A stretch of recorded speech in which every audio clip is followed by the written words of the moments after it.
Hi everybody, today we're talking polymer clay, and my favorite clay of all is Supremo clay, polymer clay, and this bakes at 275, 30 minutes per 1/4 inch of thickness, and this is a 2-ounce block, and it also comes in a 1-pound block, which I prefer to get it in because I use a lot of polymer clay. And there's also a Sculpey clay, which is more of a kid's clay, I'd like to say, and it's easier to work with because it's softer, and it's not very flexible once it's baked. So if you want to make like little containers, or if you want to make beads and stuff like that, I wouldn't suggest a Sculpey. But if you want to play around with your kids, let's say you want to do your Primo clay and make beads or little containers, and your kids are with you, this is a great clay for them. And the next thing that you will need is an acrylic roller. You can find them right at Michael's or AC Moore. And another important thing are your cutting blades. And there's a tissue one, which is, you got to be careful that you don't cut yourself. Maybe put a line on top with permanent marker on the part that isn't sharp, because it's really hard to tell, it's so paper thin. And this is great for cutting curves or cutting paper thin pieces of clay. And there's a thicker one that's more like a long razor blade, and that's good for other applications. If you want to do beading, you'll need a bead rack, and it's best to get this with your 40 or 50% off coupon, because I think it's like $24.99, and it does come with the beading pins. And I love the beading rack, but you can also make your own out of aluminum foil. Just triple the aluminum foil and then just make little cut indents and fold them over, and then you got yourself a beading rack. Let's see, if you're into making beads, you need a measurement tool. I love this one. It has where you could do 3mm, 5mm, 7mm, 10mm, 15mm, and 20mm. So if you roll out your clay like a snake and then you press this down, you're going to have all the little marks that'll tell you where to cut with your tissue cutting blade or your other blade. Another useful thing if you're making beads is, don't mind this, it's a little smeary from the polymer clay, is when you roll out the snake for your polymer clay, if you use an acrylic piece like this and you roll it with it, it's going to come out conformed all the way across, so that you don't have like a skinny end of fat metal and a other skinny end or anything like that. It's also good for making bicone beads, and I'll show you how to do that. You go in a circular motion and you can get a bicone bead.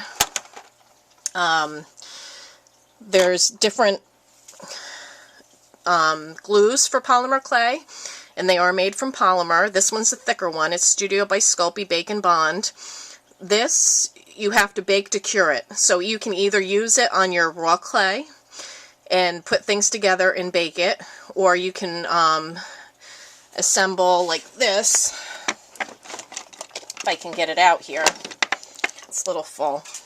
I made this little container from polymer clay, and what I had to do is do all 4 of the sides. I baked them, and then I ended up using the Bake and Bond in the corners and put some more polymer clay over the corners to keep it together, and then I had to bake it again. So you can use it on already baked clay, but just keep in mind you do have to bake it again.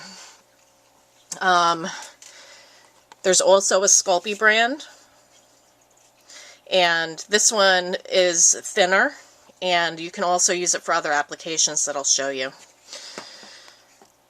There's also glazes, and I like the Studio by Sculpey glazes.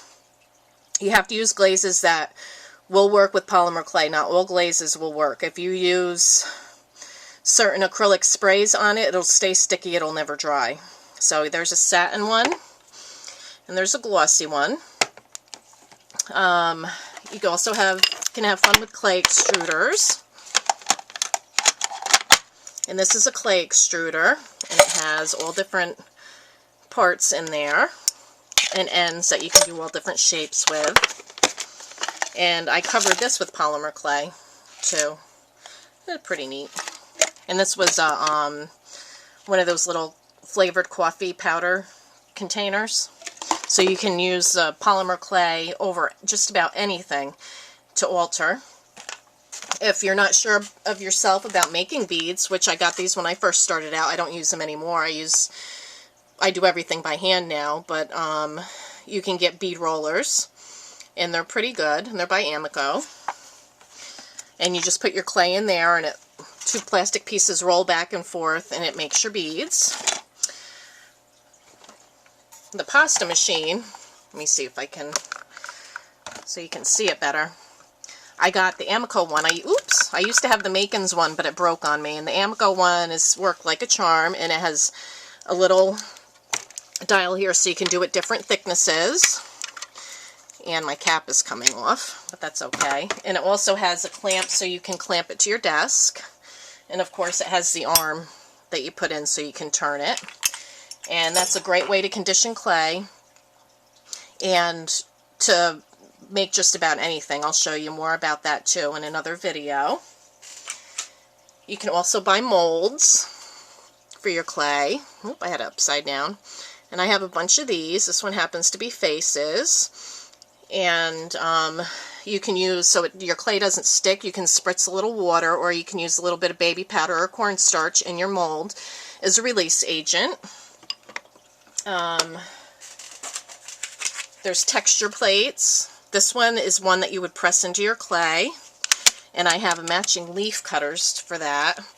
And these are texture plates that you run right through your pasta machine, if you'd like to, with your polymer clay. And there's a whole assortment of those. And if you'd like to, you can also purchase a polymer clay template that'll help you with making beads, and it has all different measurements on there.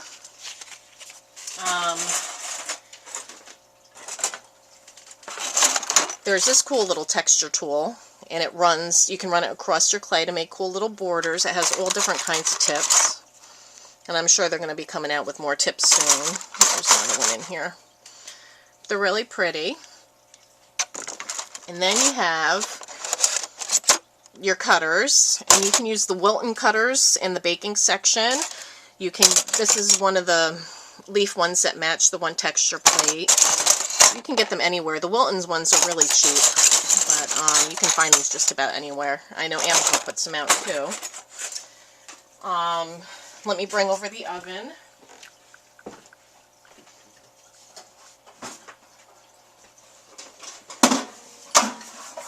I don't know if you can see, but there's also a polymer clay oven. It's like a toaster oven. But if you use that, you're going to need a temperature gauge, a thermometer, to make sure it stays at 275 or you're going to burn your clay.